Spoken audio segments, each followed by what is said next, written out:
ዛሬ ለአርሰናል ደጋፊዎች በጣም መልካም ዜና አለ። አንቶኒዮ ሴሜንዮ ወደ አርሰናል በጣም ትልቅ ዜና ነው።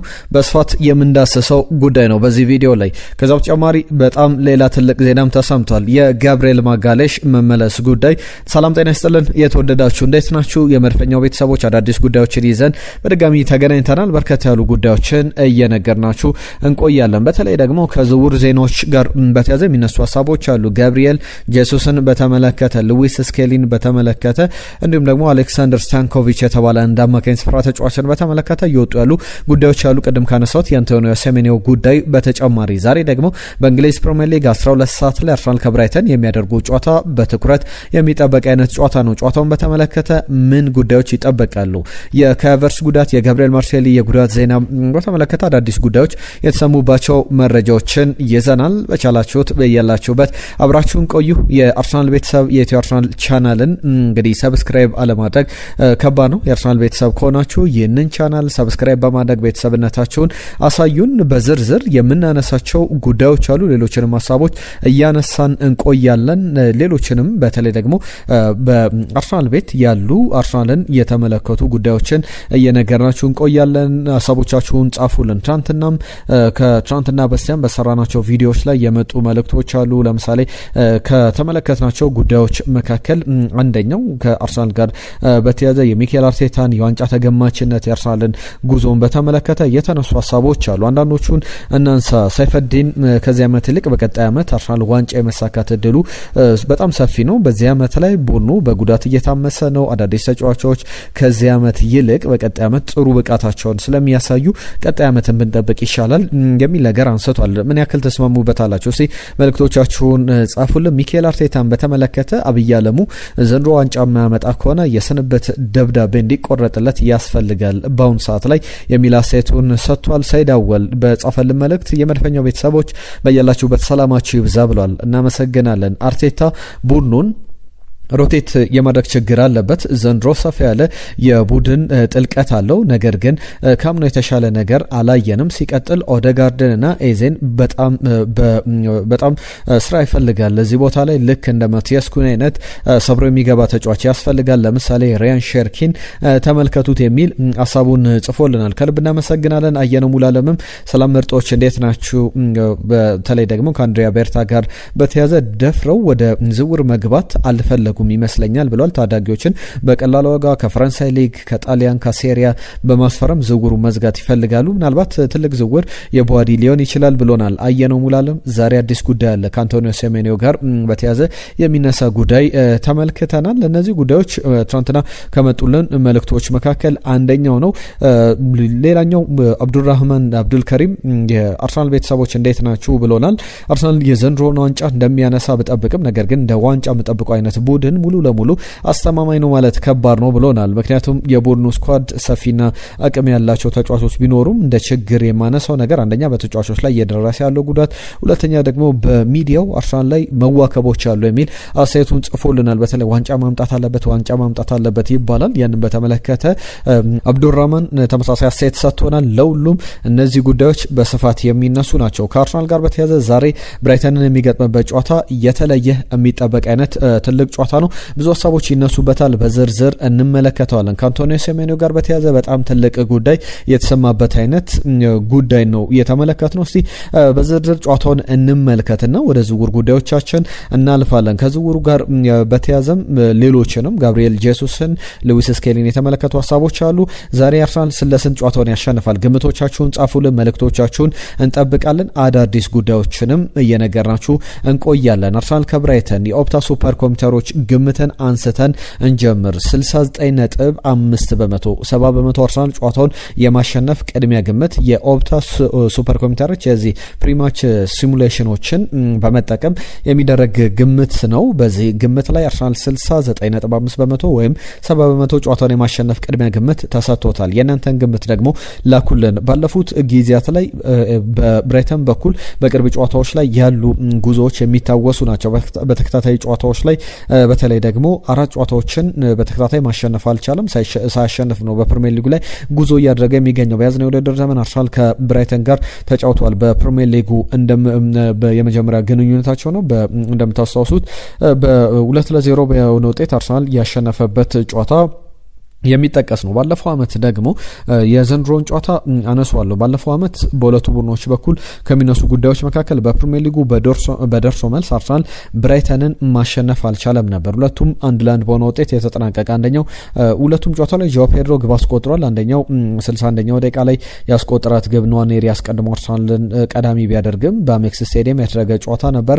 ሌላኛው ጨዋታ ደግሞ ፔድሮ ራሱ ያስቆጠረበት ግብ ካቨርስ ደግሞ ለአርሰናል ግብ አስቆጥሮ በዛ ጨዋታ ላይ ዴክላን ራይስ በቀይ ካርድ የወጣበት ጨዋታ እንደነበረ ይታወሳል። በያዝ ነው የውድድር ዘመን ደግሞ አርሰናል በኢኤፍኤል ካፕ ላይ 2-0 በሆነ ውጤት አሸንፏል። ንዋኔሪና ቡካዮ ሳካ ነበሩ ግቦቹን ያስቆጠሩት። ዛሬ ስለስንት ይጠናቀቃል? የእናንተን ግምት እንጠብቃለን። ባለፈው በተለይ ኤምሬትስ ላይ በነበረው ጨዋታ ላይ ዴክላን ራይስ በቀይ ካርድ የወጣበት አርሰናል እየመራ ነበረ። በሁለተኛው አጋማሽ በሙሉ በጎዶሎ ወይም ደግሞ በ9 አውትፊልድ ተጫዋቾች በ10 ተጫዋቾች በአጠቃላይ የተጫወተበት ነበር። ሚኬል አርቴታ ይህንን በተመለከተ ያነሳው ጉዳይ አለ። ከቀይ ካርድ ጋር በተያያዘ የባለፈው አመት ጨዋታን በተመለከተ መለስ ብሎ አንድ ነገር ያስታውሳል።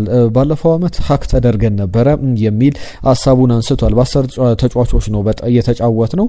ዘንድሮ እንደዚህ አይነት አጋጣሚ እንደማይኖር ሆፕፉሊ እገምታለሁ የሚል አስተያየቱን ሰጥቷል። 11-11 ሆነ እንጫወታለን የሚል በቀልድ መልክ የሰጠው አስተያየት አለ። ጋዜጠኞችም ዘንድሮ ሚኬል አርቴታ በቀይ ካርድ በቢጫ ካርድ የአርሰናል ቡድን ሊጉን እየመራ ይገኛል፣ እንዴት ተመለከተዋለህ ብለው አንዳንድ ስታቶችንም አስቀምጠው ሲጠይቁት ነበር። ለምሳሌ 22 ካርዶችን ብቻ ነው የቢጫ ካርዶችን የተመለከት ነው። አንድም የቀይ ካርድ አርሰናል አልተመለከተም በ17 ጨዋታዎች በፕሪሚየር ሊጉ ላይ የሚል ጥያቄ መጥቶለት ነበረ። በእውነት አላቅም ነበር። በጣም እንደዛ ከሆነ በጣም የሚገርም ቁጥር ነው የሚል አስተያየቱን ሰጥቷል። በእርግጥም አርሰናል በዚህ በፌር ፕሌይ ደረጃ ላይ ዘንድሮ የተሻሻለውን ቡድን እየተመለከተ እንገኛለን። በዚህ ጨዋታ ላይ በሚጠበቁ አንዳንድ ተጫዋቾች አሉ። ለምሳሌ ኬፓ አሪዛባላጋን ተክቶ የሚገባው ተጫዋች ዳቪድ ራያ ነው። ዳቪድ ራያ 150ኛው ጨዋታውን ለአርሰናል ያከናውናል። ከብሬንትፎርድ ከመጣ 2021 ላይ ከመጣ ጀምሮ ብዙ ጨዋታዎችን አድርጓል። ብዙ የሚጎዳ ተጫዋች አይደለም። 150ኛው ጨዋታው ላይ ደርሷል። በዚህ ጊዜያት ላይ በየትኛውም የፕሪሚየር ሊግ ቡድን ውስጥ እንግዲህ 58 ክሊንሺቶችን አስመዝግቧልና በዚህ ደረጃ እሱ ላይ የሚስተካከል ተጫዋች የለም። ክሊንሺት በማስመዝገብ ረገድ 58 ክሊንሺቶች በጣም ብዙ ናቸው። ከ150 ጨዋታዎች ላይ ደርሷል። በ149 ጨዋታ 58 ክሊንሺቶች በጣም ብዙ የሚባሉ ናቸውና 150ኛውን ጨዋታውን ዛሬ ያደርጋል። ማርቲን ኦዴጋርድ በሙሉ የማች ፊትነስ ደረጃ ላይ ይገኛል።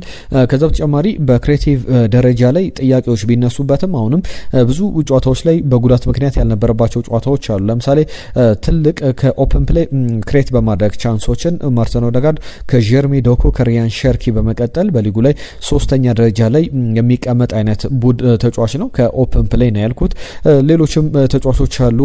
ዴክላን ራይስ በጣም በጥሩ የውድድር ዘመን ላይ ይገኛል። በዚህ ጨዋታ ላይ ቀደም እንዳልኩት ነው ኬፓ አሪዛባላጋ በዳቪድ ራያ ይተካል። ሌሎች ቦታዎችም ላይ የተጫዋቾች ለውጦች ይኖራሉ። ምክንያቱም በየቦታው ላይ ለምሳሌ ዙቤሜንዲ፣ ዴክላን ራይስ ባለፈው ተቀይሮ ነው የገቡት። ማርቲን ኦዴጋርድን ጨምሮ እነ ክርስቲያን ኖርጋርድ እንዲሁም ደግሞ ሚካኤል ሜሬኖ በመጀመሪያ አሰላለፍ ላይ የገቡበት ጨዋታ እንደነበረ እናስታውሳለን። በባለፈው የአርሰናል ጨዋታ ላይ የተመለከትነው መርሃ ግብር ነበርና በዛ ጨዋታ ላይ ከተመለከትነው በተቃራኒ በዚህ ጨዋታ ላይ ለውጦች ይኖራሉ። ጁሪን ቲምበር እነ ዊሊያም ሳሊባ በነበረው የአሰላለፍ ደረጃ ላይ ሪካርዶ ካላፊዮሪም ይቀጥላሉ ተብሎ ይጠበቃል። ሌሎችንም ተጫዋቾች መጥቀስ ይቻላል። አማካኝ ስፍራ ላይ ኤበሬቼዜም ወደ ተቀያሪ ወንበር ላይ ሊወርድ የሚችልበት እድል አለ። ኖኒ ማድዌኬ በቡካዮ ሳካ፣ ገብርኤል ሱስ በቪክተር ዮኬሬሽ፣ ገብርኤል ማርቲኔሊ ደግሞ በሊያንድሮ ትሮሳር እየተካሉ ተብሎ ይጠበቃል። በእርግጥ ገብርኤል ማርቲኔሊ ከጉዳቱ አገግሟል። ባለፈው ጨዋታ ላይ ተቀይረው ነው የገቡትን ትሮሳርድ አይነት ተጫዋቾች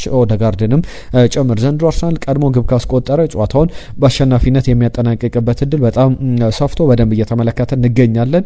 ለምሳሌ ግብ ባስቆጠረባቸው ጨዋታዎች ላይ መጀመሪያ 20 ጨዋታዎች ላይ ቀድሞ ግብ አስቆጥሮ 20ንም አሸንፏል። አንድም ጨዋታ ባቻ ውጤት አላጠናቀቀም፣ አንድም ጨዋታ አልተሸነፈምና ያ የሚቀጥል አይነት ይመስላል። በዚህ ጨዋታ ላይ ከጉዳት ዜና ጋር በተያያዘ ሁለት ተጫዋቾች በትልቅ ደረጃ ላይ ይጠቀሳሉ። ከነዚህ ተጫዋቾች መካከል አንደኛው የካቨርስ ጉዳት ነው። ካቨርስ ከሰሞኑ ሚኬል አርቴታ ካቨርስ መምጣት ማለት ለአርሰናል ማጥቃት ልዩ አይነት የተለየ አይነት ዳይሜንሽን የሚሰጥ ተጫዋች ነው ብሎ ሲገልጸው ነበረ።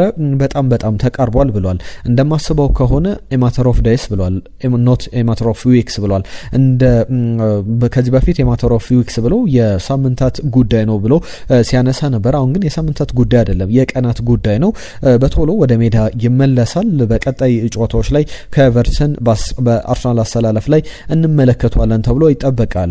በጣም አስገራሚው ጉዳይ ቅድም መግቢያ ላይ ሳነሳው ነበረ፣ የጋብሪኤል ማጋሌሽ ጉዳይ ነው። ከቡድኑ ስብስብ ጋር ተካቶ ወደ ሆቴል አምርቷል። በእርግጥ በዚህኛው ውድድር ዘመን ለምሳሌ አርሰናል ወደ ክለብ ብሩገ አምርቶ ቤልጅየም ላይ ክለብ ብሩገን ሲገጥም ከተመለከትናቸው ነገሮች መካከል ጁሪን ቲምበር ከቡድኑ ጋር ወደዛ አምርቶ ነበር። ነገር ግን በሜዳ ላይ ስብስብ ውስጥም አልተካተተም፣ በተቀያሪ ወንበር ላይም አልነበረም። እንደዚህ አይነት ነገሮች ካልተከሰቱ በስተቀር ጋብሪኤል ማጋሌሽ በስብስቡ ውስጥ ተካቷል።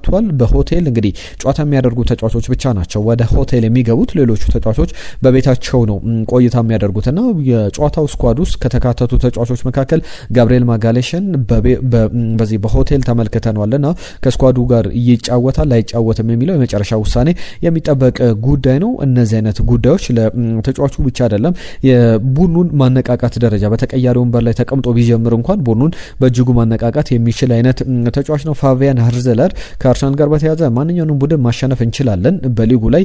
በእርግጥ ከአርሰናል ጋር በተያያዘ ያሉ ትልቅ ስሞል ማርጂኖች ናቸው ለውጥ የሚፈጥሩት። ዲፌንድ ማድረግ ሴት ፒሶችን ያስፈልጋል። ከዛ በተጨማሪ ከኳስ ውጭም ከኳስ ጋርም በጣም ጥሩ መሆንን ይጠይቃል። 90 ደቂቃዎች ላይ በጣም ኮንሰንትሬት አድርገን አላይቭ መቆየት አለብን፣ በህይወት መቆየት አለብን 90 ደቂቃ በሙሉ የሚል አስተያየታቸውን ሰጥቷል። ነገር ግን ኳስን ተቆጣጥረን በመጫወት መከላከልን ትኩረት አናደርግም፣ ያንን ኳሱን ተቆጣጥረን ለመጫወት እንሞክራለን የሚል አስተያየታቸውን ሰጥቷል። ሚኬል አርቴታ ባለፉት 10 ዓመታት ብራይተን የሚገርም አይነት ቡድን ነው። አሁን ደግሞ ፋቢያን ሃርዘለርን አምጥቶ ያንን እያሳየን ይገኛል። በጣም የተለየ አይነት ዳይሜንሽን ያለው የተለየ አይነት ዲፍረንት አይዲያ ያለው ቡድን ነውና በጣም ጥሩ ቡድን ነው። በጣም ከባድ ጨዋታ እንደሚሆን እንገምታለን፣ ለማሸነፍ ወደ ሜዳ እንገባለን የሚል አስተያየቱን ሰጥቷል። ሚኬል አርቴታ በተለይ ባለፉት ጨዋታዎች ላይ በጣም በስሞል ማርጂኖች እያሸነፈ በተለየ ኮንቴክስቶች ጨዋታዎችን ማሸነፍ ይኖርብናልና ባለፉት ሁለት ጨዋታዎች ላይ ያንን አድርገናል። አሁን ደግሞ በተለየ መንገድ ለማሸነፍ ወደ ሜዳ እንገባለን የሚል ሀሳቡን የሰጠው ከሚኬል አርቴታ ጋር በተያያዘ እነዚህ የሚነሱ ናቸው። ከጋብሪኤል ማጋሌሽ ጋር በተያያዘ ትናንትና ቤን ዲነሪ የተባለ አንድ የዚህ የኢንጁሪ አናሊሲስት አለ።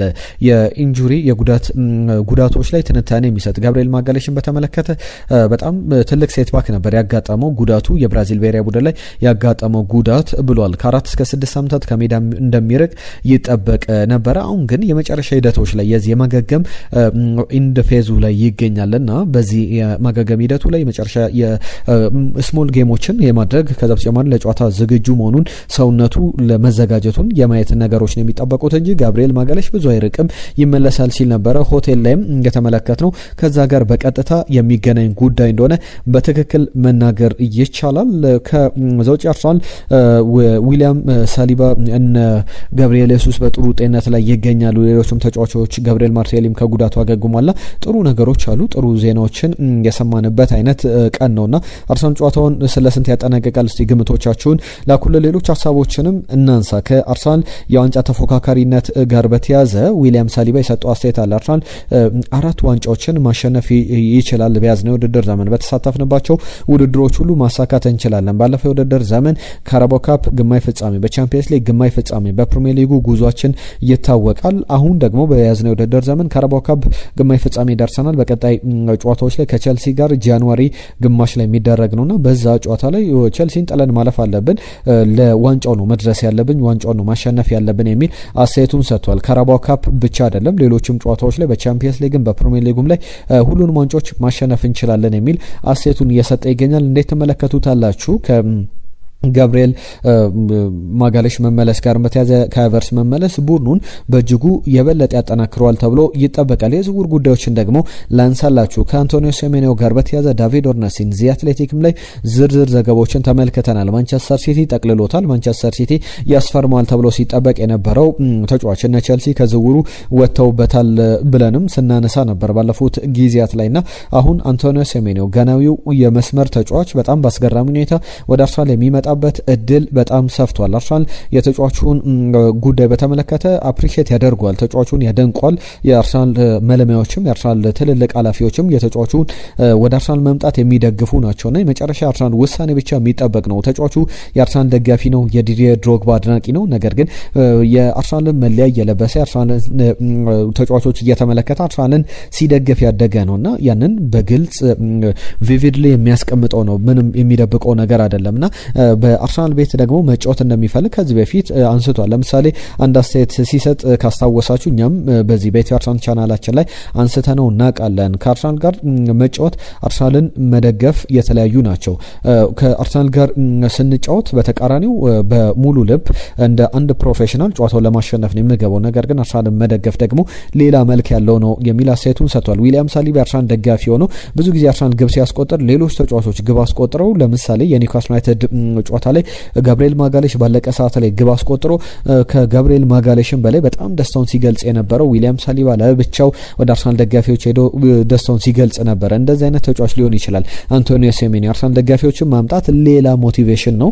በአርሰናል ስኬታማ ለመሆን ሲያዩ ያደጉትን ሲደግፉ ያደጉትን ቡድን ማገልገልና ዳቪድ ኦርነስቲን አርሰናል ተጫዋቹን ሲሪየስ እድል አለው የማስፈረም የሚል ነገር አንስቷል። በተለይ ማንቸስተር ሲቲ ዝውውሩን ያጠናቅቃል ተብሎ ቢነገርም ይህንን የቦርመዝ ተጫዋች በ65 ሚሊዮን ፓውንድ በጥር የመጀመሪያ 10 ቀናት ውስጥ ይህንን ክሎዝ ትሪገር ማድረግ ይችላል። ይህንን ክሎዝ በመጠቀም ለተጫዋቹ ይህንን የደሞዝ ስምምነት ላይ መድረስ የሚችሉ ከሆነ ስምነቱ ደግሞ በጣም ከባድ ይሆናል ተብሎ አይጠበቅም። ከዚህ በፊት የሀገሩ ልጅ በቅርብ ጊዜያት ላይ ቶማስ ፓርቴ በአርሰናል ሲጫወት ነበር። አሁን የአንቶኒዮ ሴሜኒዮ መምጣት ይጠበቃል። በቶትናም ሆትስፐር በእርግጥ ሞሐመድ ቅዱስ ይገኛል።